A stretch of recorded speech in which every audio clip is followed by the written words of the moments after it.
And of course, you don't want to lose sight of the fact that the Israeli government was also feeding the United States government intelligence, which said that Iraq had a serious WMD capability and was an imminent threat. There's an Israeli general named Shlomo Bram who has written a piece on this, which says in effect that Israel was a full partner in this scheme to convince the public in the United States and around the globe that Iraq was an imminent threat. Iraq was not an imminent threat.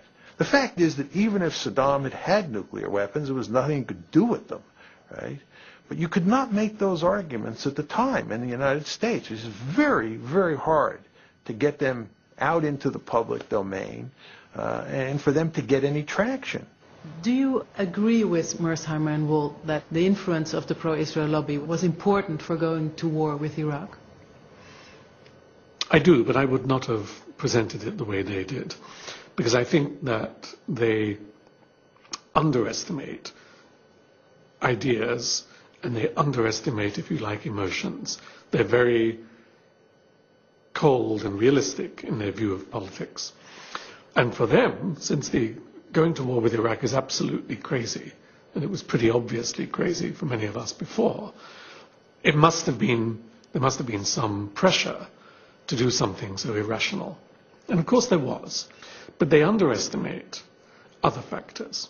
The illusion, for example, that we could have control of Iraq's oil and of the strategic region. The belief, which is a deep American belief, which was not invented by the Jewish lobby, that America knows how democracy should work and is an example to the world and has a moral duty and certainly a right to bring this example to the world. And it's all mixed together.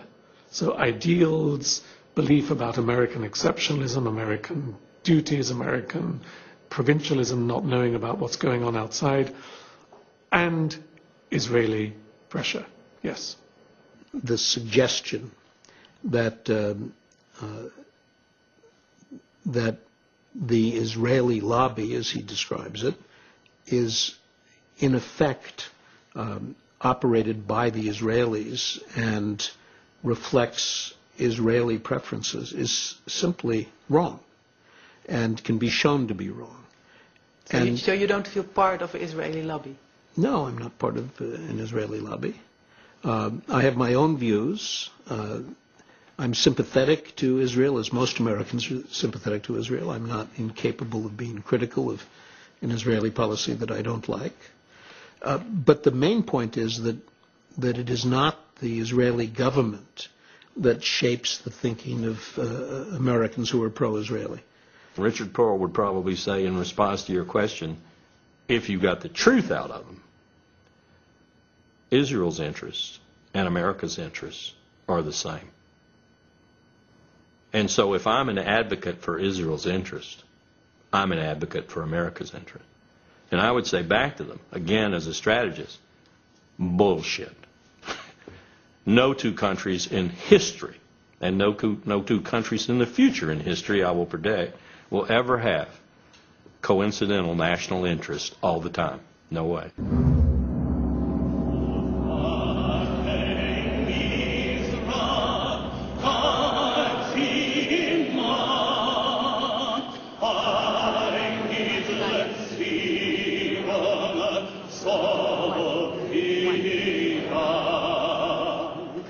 I don't want to kind of develop this great sense of victimhood, but I do feel, and it's, you know, I come here and I feel that we in Israel have paid the price.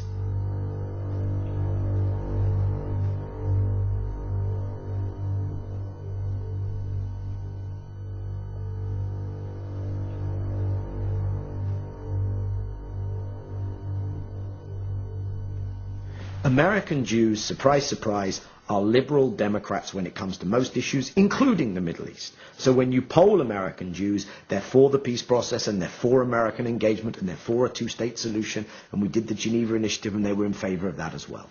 But the institutional, organized leadership of the community has kind of taken things in a very different direction.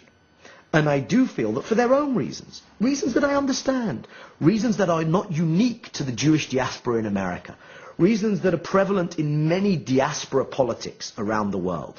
It's to do with my identity in a diaspora, it's to do partially with guilt, it's to do with my own political role in my new host community, etc., etc. They've driven so-called pro-Israel politics in Washington in a direction which is directly antithetical to what is good for Israel. In that respect, yes, I do feel we paid a price. Of course, that has been increased manyfold under the current administration.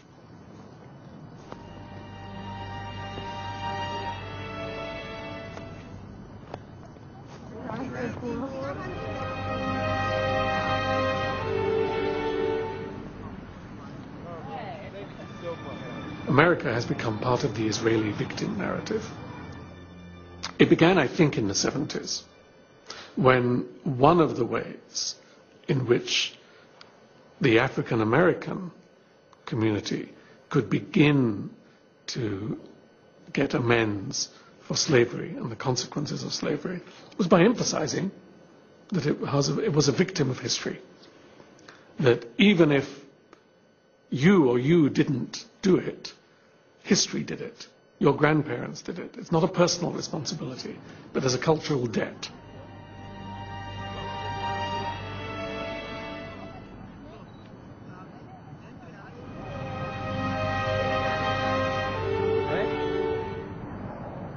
And the Holocaust, of course, is the ultimate victim narrative.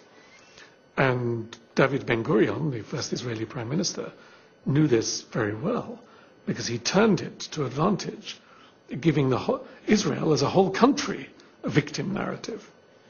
If you can't criticize someone because he himself is a victim, what do you do with the whole country, which is a country born of victimhood, so to speak? I have been in conversations many times with people who are very reasonable and would say, yes, you're right, Israel does do bad things.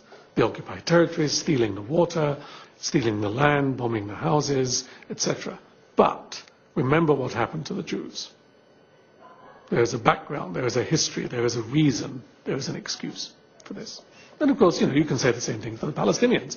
Remember what happened to the Palestinians after the Nakba in 1948 and so on, 1967. No wonder they have suicide bombers. You can always do this. There's always a relationship between collective past suffering and present individual actions. To turn that into public policy, though, is catastrophic. And that is what we see today.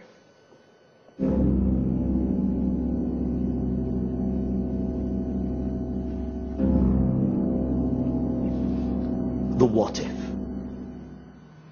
The what if this particular view of the Israeli interest and of the shared Israeli-American interest, which of course someone like myself would see as absolutely antithetical to my understanding of Israel's interests, if that particular view is continued to be bulldozed onto the American public and political leadership, what if there's a backlash? And the kind of backlash that I think can be envisaged is the kind of backlash whereby eventually enough of the American public, and eventually by extension their elected public officials, turn round and say, we need to disengage from our overstretch in the Middle East. Could be that as a consequence of what happens in Iraq and what happens in Iran, that people become very angry with our relationship with Israel, and there's just an upsurge of public opinion. It could be that you have 2 or 3 senators who come out and make a very forceful case for changing our policy. It just isn't going to happen. It is not going to happen. And you could eliminate by some waving a magic wand, you could eliminate the Israeli lobby that Walt and Mearsheimer talk about, and everything I've said would continue to be true.